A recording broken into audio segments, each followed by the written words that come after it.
एक घर में एक नागन रहा करती थी और वो नागन हर रोज सोने का एक अंडा देती थी। घर का जो मालिक था इस वजह से बहुत खुश था कि हर रोज उसे एक सोने का अंडा मिल जाता था और उसके वजह से वो अपनी ख्वाहिशात को बढ़ाने लग गया। कुछ दिन बाद उस नागन ने उसकी बकरी को डस लिया। जब घर वालों की बकरी को नागन ने डंक लगाया तो वो डंक की वजह से बकरी मर जाती है। तो जब बकरी मर गई तो उस शख्स की जो बीवी थी उसने अपने शौहर से कहा कि यह नागन ठीक नहीं है, इसे मार दो, इसे घर से भगा दो। तो उस शख्स को सोने का लालच था।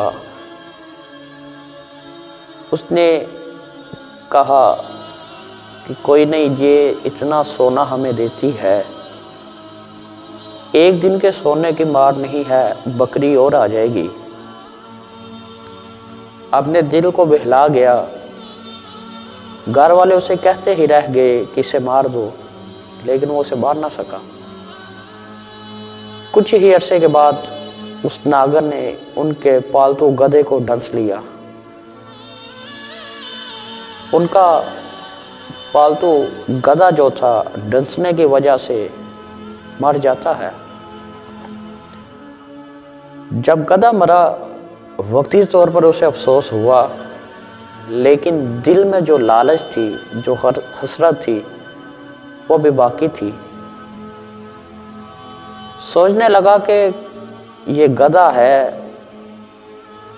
और आ जाएगा, हमारे पास तो इतने पैसे हैं, इतना सोना है, कोई बात नहीं। घर वाले उसे कहते रह गए कि इसे मार दो, ये जानलेवा हो सकती है, लेकिन वो किसी के बात को ना सुनता, ना उस पर कान धरता। काफी अरसे के बाद उसने उसके गुलाम को डंस लिया। उसका जो गुलाम था डंसने की वजह से फौत हो जाता है।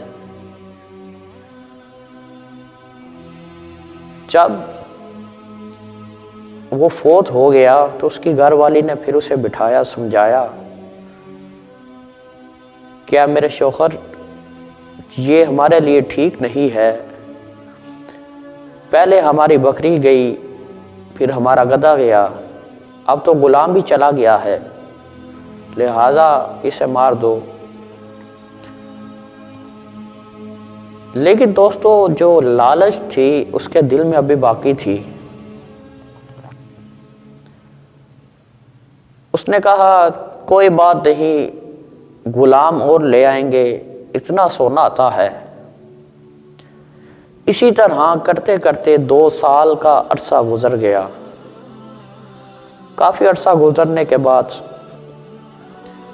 वो नागन आई और उसके बेटे को ढंस कर चली गई। जब उसके बच्चे को ढंसा, बच्चा आहो बका करने लगा। उसको बचाने की तदाबीर को उसने शुरू किया, लेकिन शुरू करने का कोई फायदा ना हुआ। उसके कुछ करने से पहले ही बच्चा मौत की बाजी हार जाता है, मर जाता है। जब उसका बेटा फौत हुआ, दोनों मियां बीवी बैठ गए, रोने लग पड़ते हैं।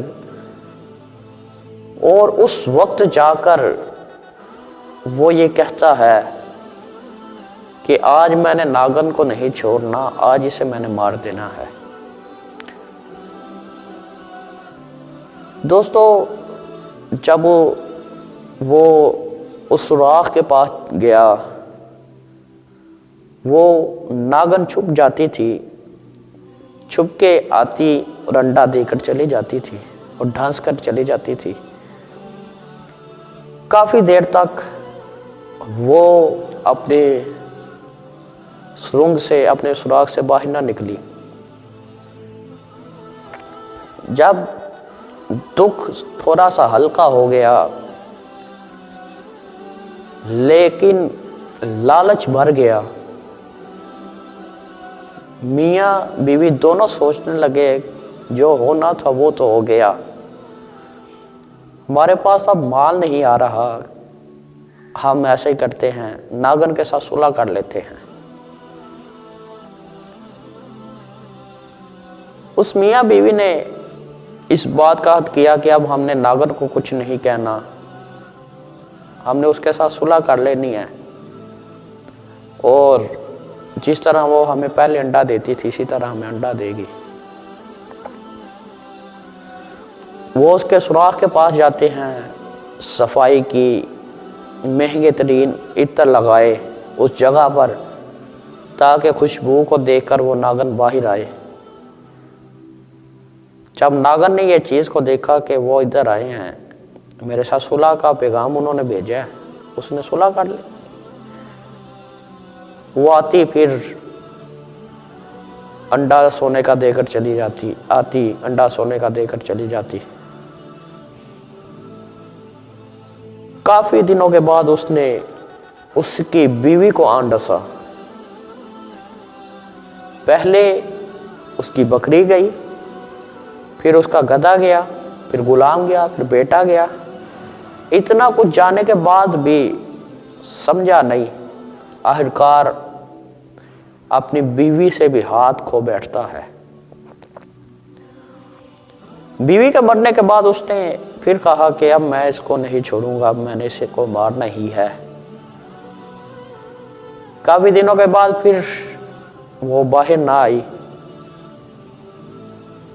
कुछ दिनों के बाद उसने एक मोती सोने की जगह पर रख दिया। एक कीमती मोती जब रखा तो वो हैरान हो गया कि शायद इसकी नेचर बदल गई है। इंसान वक्त के साथ बदल जाता है। जैसा कि अब सोने की जगह ये चांदी दे रही है, ये कीमती मोती दे रही है, तो ज़रूर अब इसका जहर ख़त्म हो गया होगा। जब इंसान की अक्ल मारी जाती है, लालच होती है, फिर कोई चीज़ अच्छी नहीं लगती, किसी का पता नहीं चलता। तो सिर्फ उसे एक ही लालच थी कि मेरे पास किसी तरह के माल आए। जब उसने फिर उसके साथ बैठना, उसकी सुराख के पास और मोती लेना, आ जाना, काफी अरसे के बाद उस नागर ने उस शख्स को आन डसा। जब उस शख्स को डंग लगा तो वो चिल्लाने लग पड़ा, चिल्लाता है कि आओ मुझे बचाओ, आओ मुझे बचाओ। उसने ये राज हर एक से छुपा कर रखा हुआ था, अपने घर वालों के अलावा किसी को बताया ना था कि मेरे पास इतना माल है। जब ये सब कुछ खो गया तो फिर उसने अपने सारे भाइयों को इकट्ठा किया, घर वालों को इकट्ठा करके अंदर से सोना निकाला और कहा ये अब मेरे किसी काम का नहीं है, ये अब आप आपस में तकसीम कर लें। तो दोस्तों सब ने यही कहा कि तुमने ये बहुत बड़ी बेवकूफ़ी कर दी है। दोस्तों ये मिसाल अगर हम अपने आप पर फिट करें, अपनी इस दुनिया पर फिट करें, तो बिल्कुल मबनी आती है कि हम लोग लालच में इस कदर गिर जाते हैं कि हमें किसी चीज़ की परवाह नहीं होती। ये दुनिया एक नागन है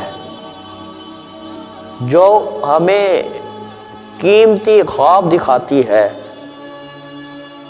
और ख्वाब दिखा दिखा के हमसे अपनों को दूर कर देती है। और एक वक्त वो आ जाता है कि हमारे पास हाथ धोने के लिए पानी भी नहीं रहता। दोस्तों, इस आयत से हमें ये सबक मिलता है, इंसान को कभी लालच में इस कदर गिरना नहीं चाहिए कि वो अपनी जान से ही चला जाए। हमेशा जितना रब ने दिया हुआ है उस पर सब्र और शुक्र करना चाहिए। और जब इंसान अल्लाह का सब्र और शुक्र करता है, उसकी दुनिया भी बेहतर हो जाती है और उसकी आखिरत भी बेहतर हो जाती है।